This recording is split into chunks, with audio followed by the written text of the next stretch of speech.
We're not going back. Martin Luther King said, how much longer? Not much longer.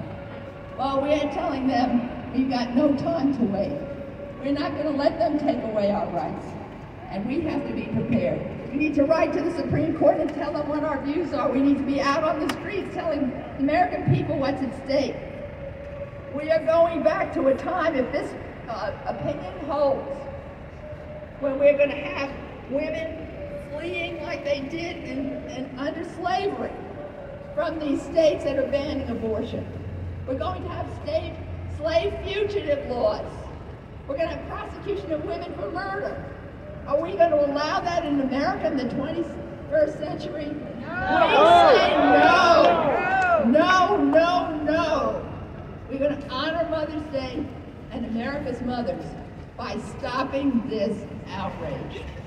Thank you very much.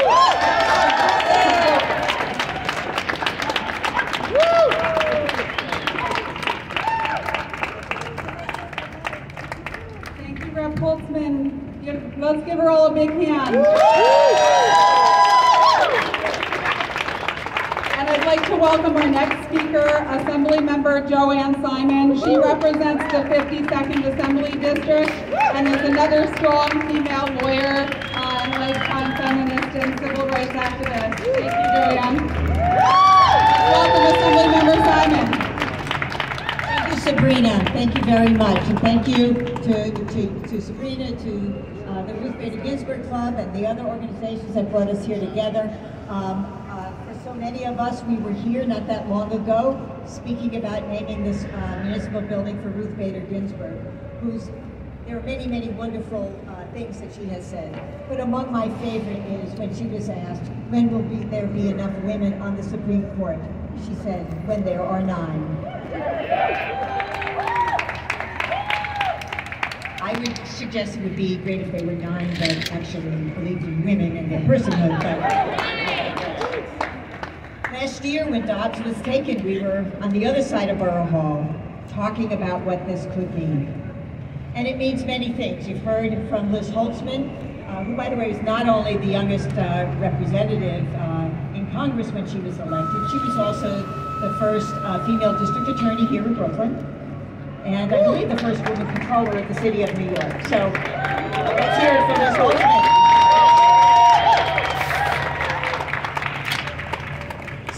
And she's also a constituent, so here's the thing, among the things I said last year was, number one, this is not about religion.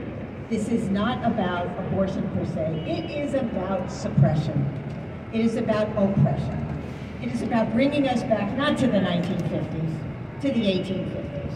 If you read that decision, you know, we're right back to 1868, and he's questioning this whole 14th Amendment thing, right?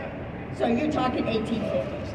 Remember, and I would like to point this out to Justice Alito, who I believe is a Roman Catholic, he would not have been allowed to vote when our Constitution was created. The only people who had rights were Christian, white, landowning men. And Catholics were persecuted at the time and were not considered Christian. So, the reality is that they are going back to the 1850s, and they want to bring us back with them, and we are not going back. This is about so many precedents, the line of cases. This decision says it's only about abortion. It is not. If you follow his legal reasoning, it is about everything. It is about Title VI. It is about Title IX. It is about Brown versus the Board of Education. It is about Griswold. Once upon a time, even married women could not get contraception as a right. Griswold gave us that right because of the implied right of privacy, which is found in the liberties given to us under the Constitution. So it is absolutely taking aim at everything. They are dismantling all of society right now. You know, I'm a civil rights lawyer, so one of the things that came out last week was a decision that eliminates the ability to get pain and suffering if you have been harmed for disability discrimination under the Affordable Care Act. Just think of how many ways you could suffer physical or mental harm under the ACA. Title VI and Title IX. So we are all affected by the remedies, the solutions, what the law can give for somebody who's been injured, they are taking away systematically. And they've just taken cert in another case that goes against the private right of action that we all rely on to bring a lawsuit, to seek justice for our rights. So this is a Supreme Court that is rocking and rolling in the wrong direction, and we have to be there, and we have to come together, and whatever our differences are, inter-party, between parties, we have to come together to save America and to save our lives, the lives of anybody who is not simply a straight white Christian male property owner. And that is really, how many people here would meet that definition? Very, very few. I was at a swearing-in the other day with Chuck Schumer, said, anybody in the audience meet that definition? Not a hand was raised. This is Brooklyn. We are coming together.